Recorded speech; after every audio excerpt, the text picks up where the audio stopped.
Senator Dayton. Thank you, Madam Chairman. And I also want to commend you for holding this hearing and swift response to the 9/11 Commission's report. Mr. Chairman, Mr. Co-Chairman, I want to say again to you that we are all indebted to you and to the other 8 members of your commission and your staff for this critically important work that you've provided the nation.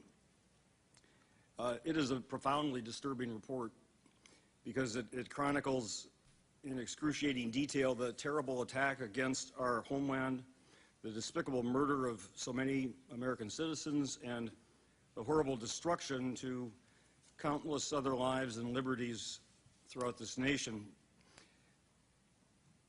And because of the utter failure to defend them by their federal government, by their leaders and the institutions that were entrusted to do so, and because of serious discrepancies between the facts that you've set forth and what was told to the American people, the members of Congress, and to your own commission by some of those authorities. There's way too much to cover here, but I will begin. According to your report, the first of the 4 airliner hijackings occurred on September 11th at 8:14 a.m. Eastern Time. At 10:03 a.m., almost 2 hours later, an hour and 49 minutes to be exact, the 4th and last plane crashed before reaching its intended target, the U.S. Capitol, because of the incredible heroism of its passengers, including Minnesota native Thomas Burnett, Jr. During those entire 109 minutes, to my reading of your report, this country and its citizens were completely undefended. Yes, it was a surprise attack. It was unprecedented.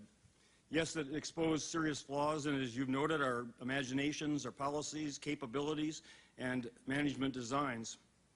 But what I find much more shocking and alarming were the repeated and catastrophic failures of the leaders in charge and the other people responsible to do their jobs, to follow established procedures, to follow direct orders from civilian and military commanders. And then they failed to tell us the truth later.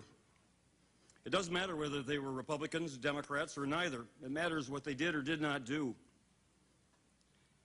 According to your findings, FAA authorities failed to inform the military command, NORAD, the North American Aerospace Defense Command, about 3 of the 4 hijackings until after the planes had crashed into their targets at the Second World Trade Center, the Pentagon, and the ground in Pennsylvania, which was not their target. The direct FAA notification of the military occurred regarding the first plane, 23 minutes after it was hijacked and only 9 minutes before it struck the first World Trade Tower. NORAD then scrambled one of only 2 sets of fighter planes on alert in the entire eastern third of the country, one in Massachusetts, one in Virginia, but it didn't know where to send them because the hijackers had turned off the plane's transponder, so NORAD couldn't locate it on their radar. And they're still looking for it when it exploded into its target at 8:46 a.m. The second hijacking began, according to your report, 1 minute later. NORAD wasn't notified until the same minute that the plane struck the second World Trade Tower. And it was 5 more minutes before NORAD's mission commander learned about that explosion, which was 5 minutes after thousands of Americans saw it on live television. By this time, the third plane's transponder was off. Communication had been severed. Yet it was 15 minutes before the flight controller decided to notify the regional FAA center, which in turn did not inform FAA headquarters for another 15 minutes. So at that point, 9:25 a.m., FAA's National Command Center knew that there were 2 hijacked planes that had crashed into the 2 World Trade Centers, and a third plane had stopped communicating and disappeared from its primary radar, yet no one at the FAA headquarters asked for military assistance with that plane either. NORAD was unaware that the plane had even been hijacked until after it crashed into the Pentagon at 9:34. This is just unbelievable negligence. It doesn't matter if we spend $550 billion annually on our national defense, if we reorganize our intelligence, or if we restructure congressional oversight, if people don't pick up a phone to call one another, if we're not told that somebody needs a new radar system or doesn't install it when it's provided. And this was not an occasional human error or failure. This was nothing but human error and failure to follow established procedures and to use common sense. And unfortunately, the chronicle is not over.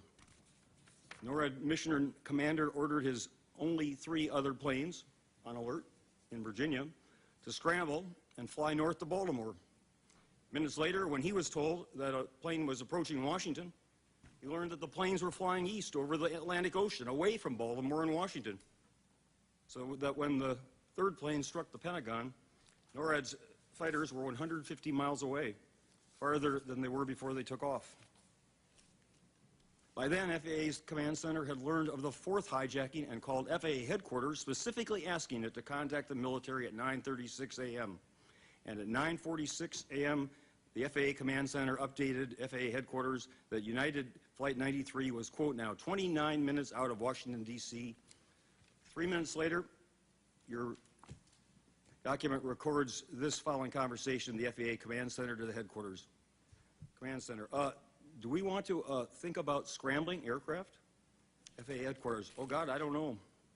Command center, that's a decision somebody's going to have to make probably in the next 10 minutes. FAA headquarters, yeah, you know, everybody just left the room. At 10:03, United Flight 93 crashed into Pennsylvania farm soil, and nobody from the FAA headquarters had contacted the military. NORAD didn't know that this fourth plane was hijacked until after it crashed 35 minutes later. The fighter planes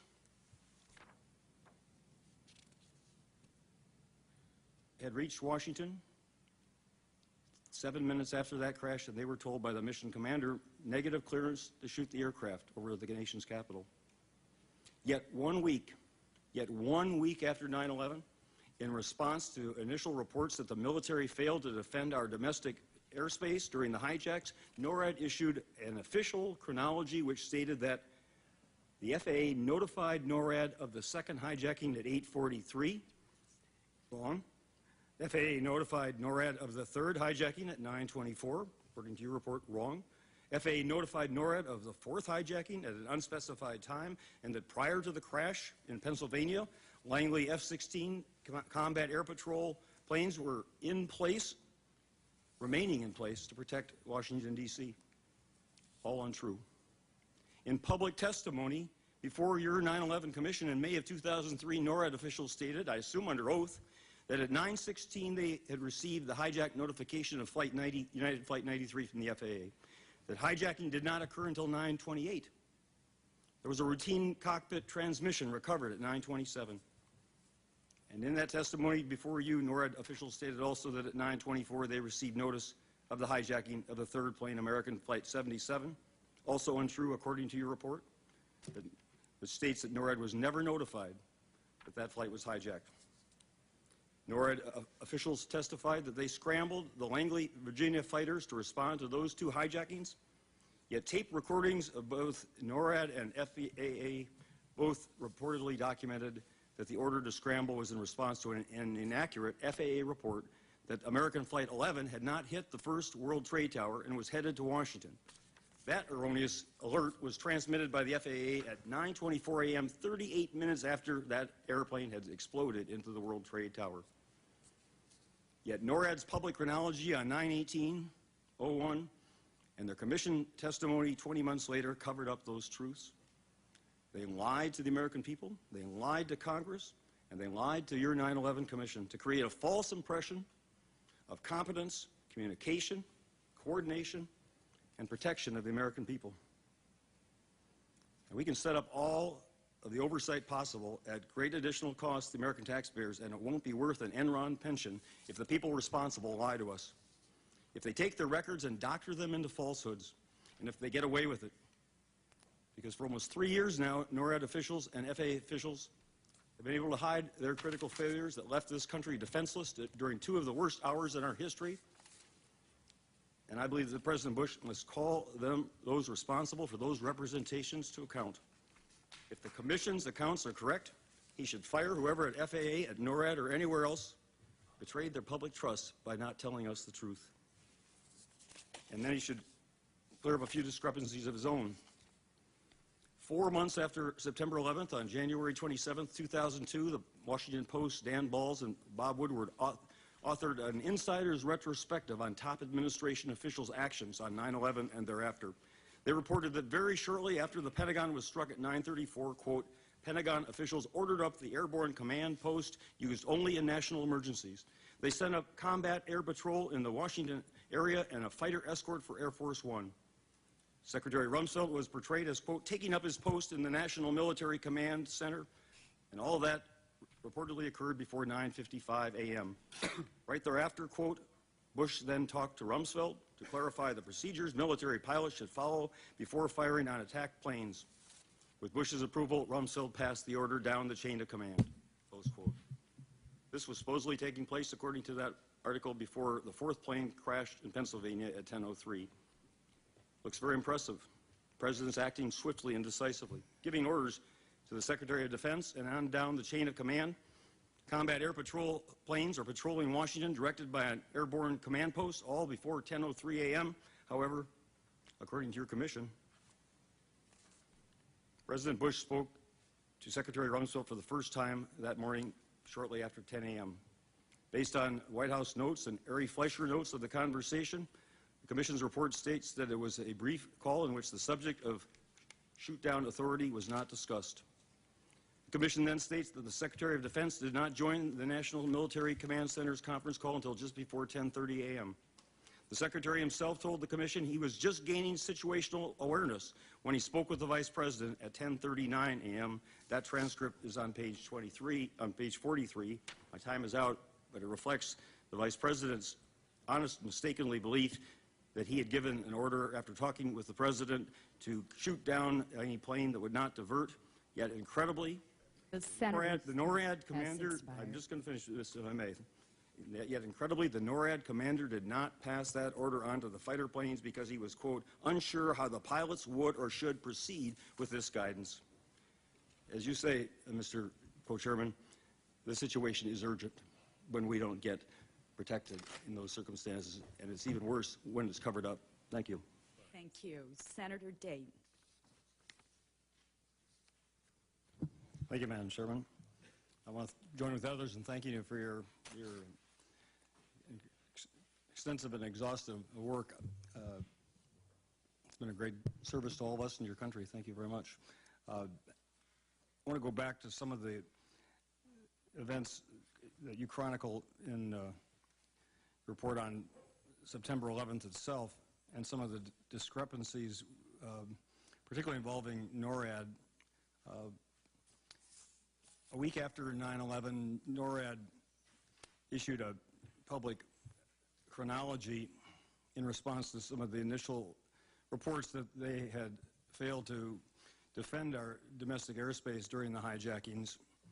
And their chronology, dated September 18th, 2001, stated that the FAA notified NORAD of the second hijacking at 8:43 a.m., that FAA notified NORAD of the third hijacking at 9:24, that FAA notified NORAD of the fourth hijacking at an unspecified time, that prior to the crash in Pennsylvania, Langley F-16 Civil Air Patrol Langley F-16 Civil Combat Air Patrol remains in place to protect D.C. And then in public testimony before your commission on May of 2003, NORAD officials stated, and I don't know whether this was under oath or not, but at 9:16 they received hijack notification of United 93 from the FAA. Your report notes that that hijacking did not actually occur until 9:28 a.m., 12 minutes after they said they received that notification. In that testimony, also before your commission, NORAD officials stated that at 9:24 they received notice of the hijacking of the third plane, American Flight 77, which your commission's report also states is untrue, that NORAD was never notified that that plane was hijacked. And they also testified before your commission that they scrambled the Langley, Virginia fighters to respond to those two hijackings, yet the tape remarks, according to your report, at both NORAD and FAA reportedly documented that that order to scramble was in response to